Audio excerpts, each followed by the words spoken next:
Moeda, ou dinheiro, é uma ferramenta criada pelo ser humano para facilitar trocas. Qualquer coisa que seja aceita por ambas as partes de um negócio, que tenha valor perene, seja fracionável, fácil de carregar, pode ser dinheiro. O problema todo mundo sabe, você aprendeu lá no pré-primário. Eu tenho 3 galinhas que não preciso e quero trocá-las por milho. Você tem um porco que não precisa e quer trocar esse porco por 3 galinhas. Infelizmente não temos como fazer esse negócio. Mesmo que o porco tenha o mesmo valor que as 3 galinhas, eu não quero porco, eu quero milho. Porém, se ambos concordarmos que sal é algo perene, fracionável, fácil de carregar, você pode vender o seu porco no mercado para alguém que queira, obtendo o valor dele em sal. Você me dá o sal em troca das galinhas e eu uso o sal no mercado para comprar milho com alguém que tenha milho para vender.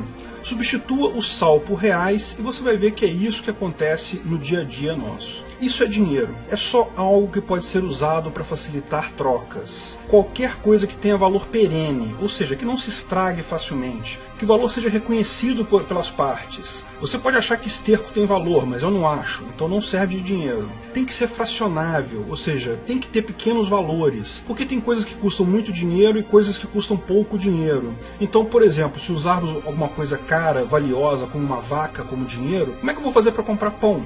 E lógico, tem que ser fácil de carregar, porque o ponto todo é que seja algo útil para facilitar o comércio. Infelizmente, o conceito de dinheiro é algo que ficou absolutamente ligado à moeda estatal hoje em dia, a ponto de algumas pessoas questionarem: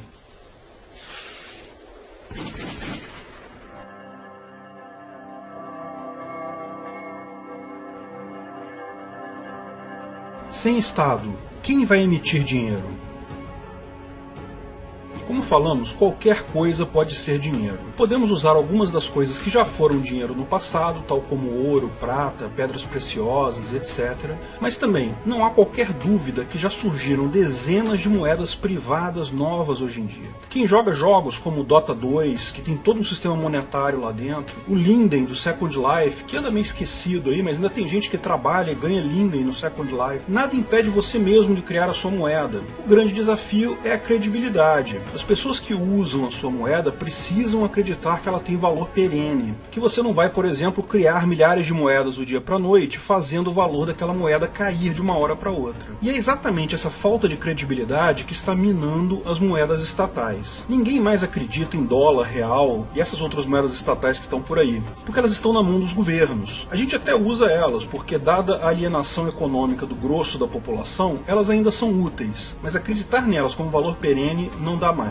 Governos escolhem a hora que quiserem imprimir mais dinheiro e diminuir o valor do dinheiro que você tem em mãos. Ainda usam um sistema de reservas fracionárias para degradar ainda mais o valor do dinheiro. E os governos vão começar a emitir moeda no atacado, com certeza. É só uma questão de tempo. Todos os governos já estão tendo uma maior dificuldade de arrecadar impostos. Fatalmente, em algum momento do futuro, só vai restar a eles a alternativa de imprimir dinheiro. Outro problema com as moedas estatais é a questão da segurança. Com a tecnologia cada vez avançando mais, é impossível criar moedas físicas incopiáveis. Veja como cada vez mais moedas estatais têm novos itens de segurança, mas ainda assim dinheiro falso é abundante por aí. Daqui a pouco, para distinguir uma nota falsa de uma verdadeira, vai exigir máquinas caras, tornando o dinheiro físico pouco prático. O meio digital, ao contrário do que pode parecer, é mais seguro nesse ponto. Os mecanismos criptográficos e de segurança ainda estão engatinhando. Há como melhorar muito a segurança de seu dinheiro registrado digitalmente, como o seu saldo do Dota 2, quantos Linden você tem no Second Life, ou o saldo da sua conta no seu banco. A tendência no futuro é claramente o dinheiro eletrônico, mas nem todo dinheiro eletrônico é igual. Moedas virtuais como o Dota 2, o Linden ou reais depositados na sua conta do banco têm um esquema simples. Elas têm um banco de dados central, que tem lá uma tabela com a lista das pessoas, ou seja, dos correntistas daquele banco, dizendo quanto cada pessoa tem de dinheiro. Se o sistema for seguro e o banco de dados for corretamente configurado, isso impede ataques externos, mas ainda deixa o dinheiro suscetível ao dono do banco de dados. O cara que é dono do banco de dados, ele pode criar dinheiro a hora que ele quiser, basta ele alterar uma linha na tabela. Ele pode tirar o seu dinheiro, pode roubar o seu saldo se ele quiser. Além disso, torna muito simples uma entidade mafiosa como um governo extorquir o seu dinheiro. Basta ela reunir um grupo de capangas da Polícia Federal, bater na porta do dono do banco de dados e roubar esse banco de dados inteiro, calcular o butim dela, que ela chama de imposto, e tirar esse valor diretamente de lá. Esse tipo de problema torna essas moedas todas menos seguras que as criptomoedas, como Bitcoin, Litecoin, Ethereum, porque a grande diferença é essa: não há um banco de dados central do Bitcoin. Quando você instala uma carteira de Bitcoin na sua máquina, o Bitcoin Core, você precisa baixar um arquivo que atualmente está com cerca de 150 GB, mas ele cresce 1 GB por semana. Esse arquivo contém todas as transações de Bitcoin desde a primeira emissão. A sua carteira vira uma cópia do banco de dados do Bitcoin. As informações nesse banco de dados não dizem simplesmente fulano tem X Bitcoins, Beltrano tem Y Bitcoins. Não é assim. Ela tem cada transação de Bitcoin em toda a história. Então, tipo, Satoshi minerou X Bitcoins em 31 de outubro de 2008. Satoshi enviou Y Bitcoins para fulano em 1º de novembro de 2009, e etc. Ou seja, cada Bitcoin minerado e cada transação de troca de Bitcoin está registrada ali. Quando você vê o seu saldo, ele é calculado começando do dia 0 do Bitcoin, somando todos os Bitcoins que você minerou, os Bitcoins que você recebeu de outras pessoas e subtraindo-se, evidentemente, os Bitcoins que você enviou para outras pessoas. E mais, não há indicação de quem fez a transação. Na verdade, existe uma chave sua que é usada para indicar suas transações, mas só você sabe qual é a sua chave. E você precisa usar uma senha da sua carteira para ter acesso a essa chave. Então, mesmo que, por exemplo, os capangas da Receita Federal batam na sua porta sem a sua senha, elas não têm como recuperar a sua chave e saber quantos Bitcoins você tem. E se você tiver a sua senha e um backup da sua carteira, mesmo que eles levem a sua carteira inteira, você não perdeu nada.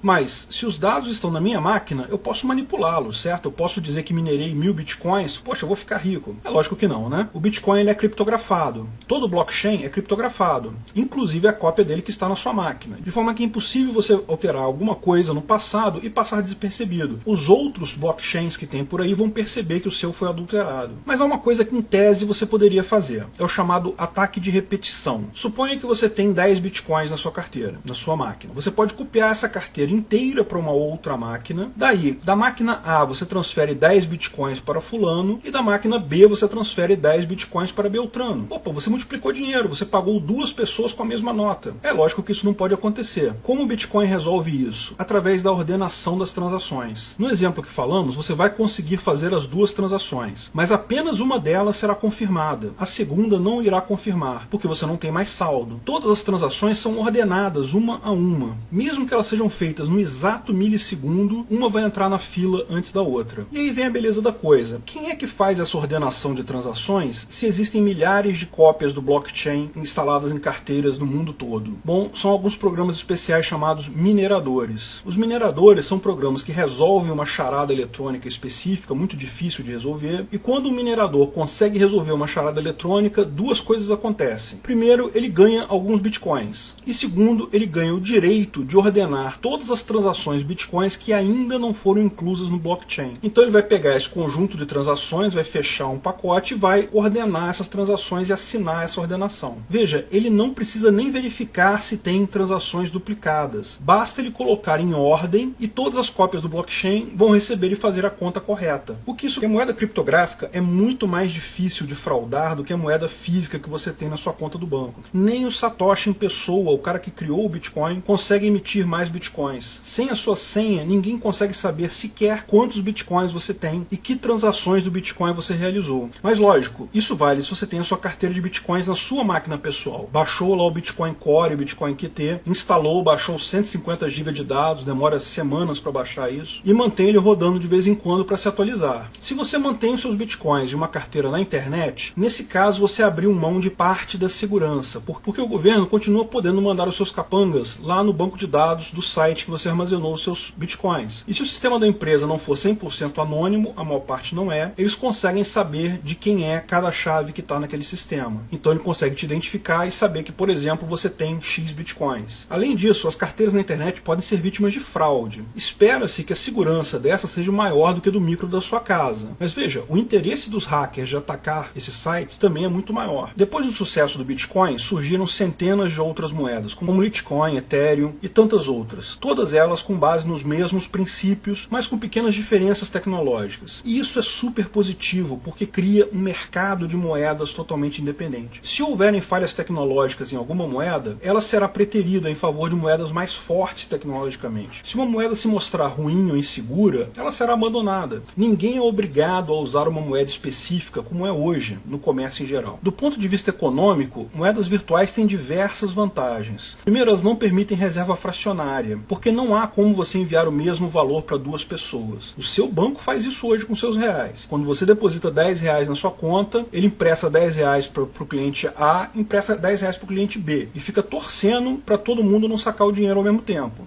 O Bitcoin até possui criação de nova moeda, mas é de uma forma previsível e controlada através da mineração. Portanto, não é uma moeda inflacionária. Ninguém pode aparecer com milhões de novos bitcoins e fazer o preço despencar, como o governo faz com os reais, gerando inflação. Não está sob controle de ninguém em particular, a não ser do mercado de moedas. Se o Bitcoin se mostrar muito instável, logo vão surgir outras moedas com correções e essas vão ganhar espaço do Bitcoin. Veja, o Bitcoin é uma moeda, não é investimento como muita gente encara. Como moeda, ela é uma ótima opção. Quem faz projetos no exterior, quem tem que mandar ou receber dinheiro do exterior, é uma opção excelente. É muito rápido e barato. Até pode ser usada como investimento, né? Tem gente que compra dólar no Brasil para investir em dólar. Mas é importante notar que esse não é o objetivo do Bitcoin, não é o objetivo da moeda. Muito importante você saber que, se você está investindo em Bitcoin, você está assumindo um risco por sua conta. O Bitcoin não foi feito para isso. Finalmente, é importante lembrar que estamos engatinhando nesse processo. A quantidade de negócios que conseguimos fazer com Bitcoin ainda é mínima.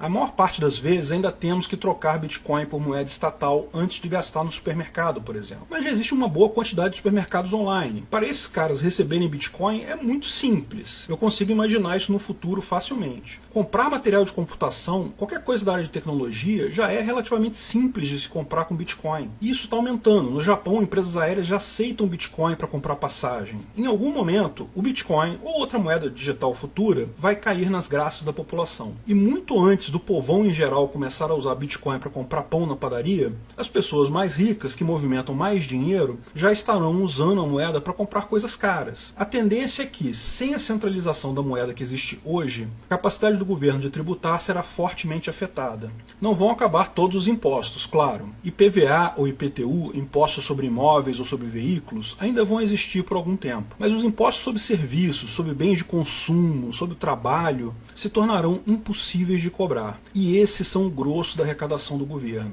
O roubo estatal tende a diminuir gradativamente, expondo ainda mais a fragilidade dos mecanismos de dominação estatal. Há quem coloque em dúvida a capacidade da moeda criptográfica frente a novos computadores quânticos. Importante notar que sim, é fato que os algoritmos criptográficos atuais podem ser quebrados por computadores quânticos, quando esses se tornarem uma realidade. Por enquanto são só teoria.